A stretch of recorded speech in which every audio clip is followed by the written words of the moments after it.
a deep dive. Now, the other name for the Middle East is West Asia. Now, what's conflicting about this information is they have a very low cancer rate, but a very high consumption of sugar rate.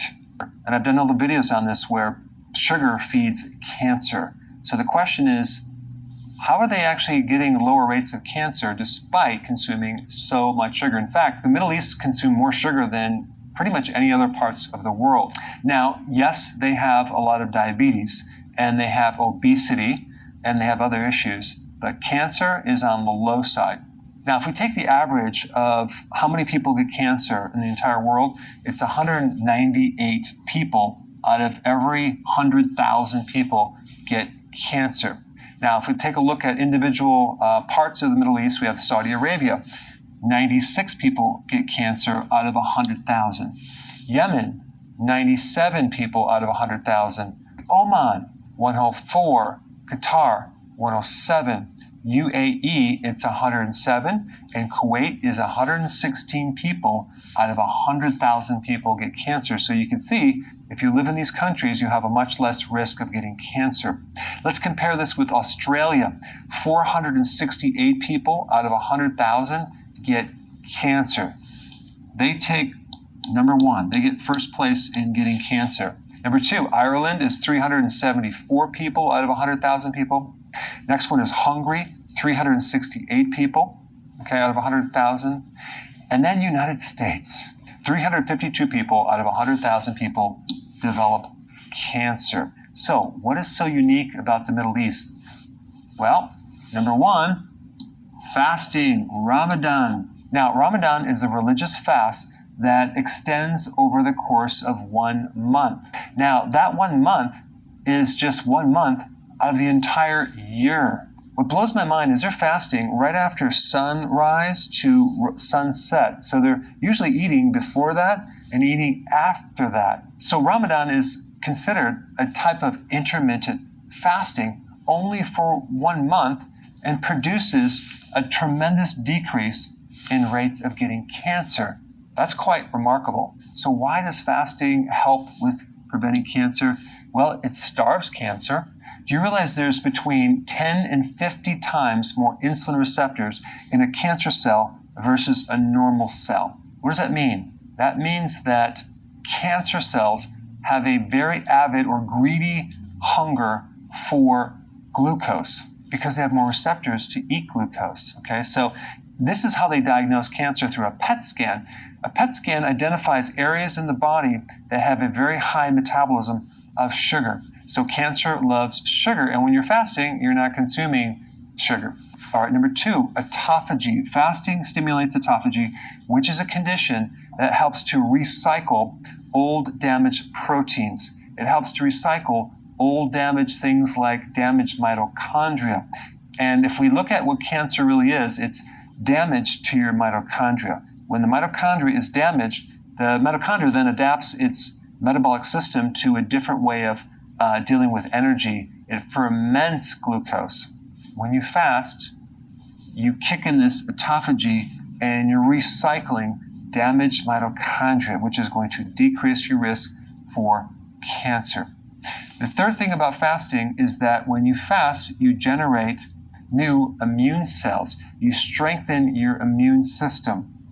Your immune system becomes stronger. You generate more killer T cells, which directly kill cancer cells and viruses.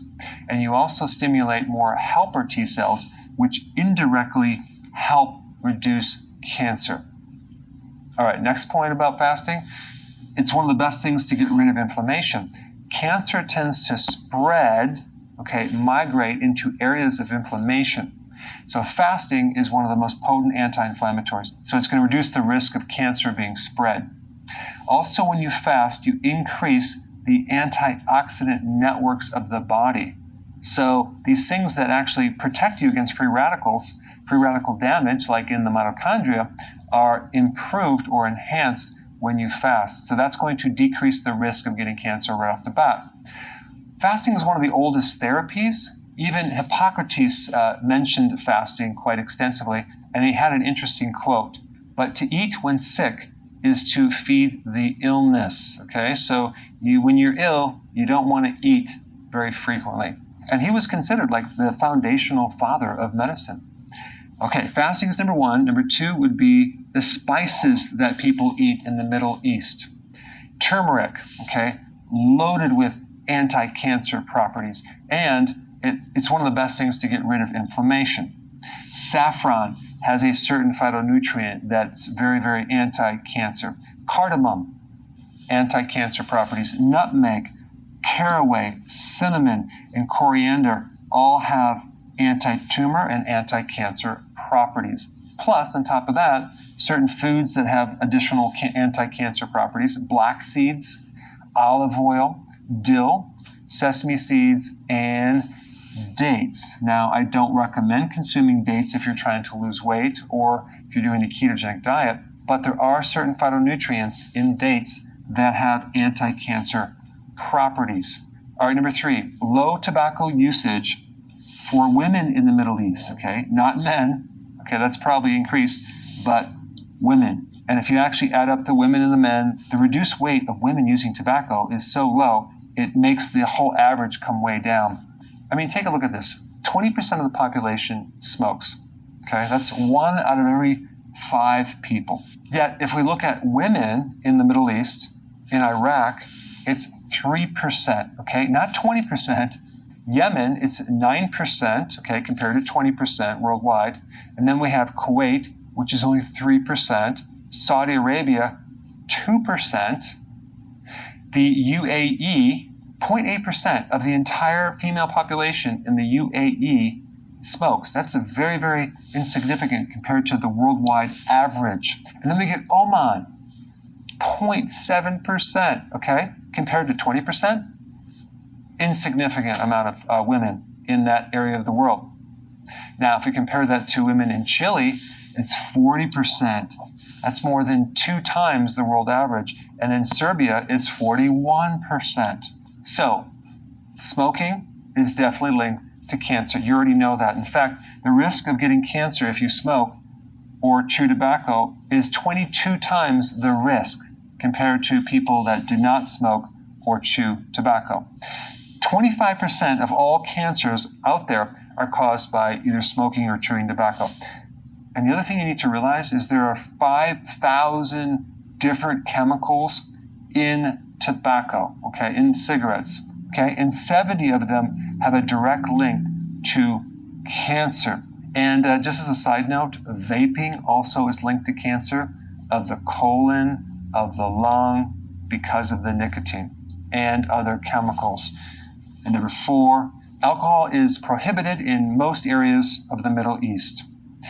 Drinking alcohol increases the risk of 6 different types of cancer. If you drink alcohol, you're more at risk of getting cancer of the liver and also of the oropharyngeal area, which is the area in the back of the throat and also includes the back of the tongue and the upper roof of the mouth.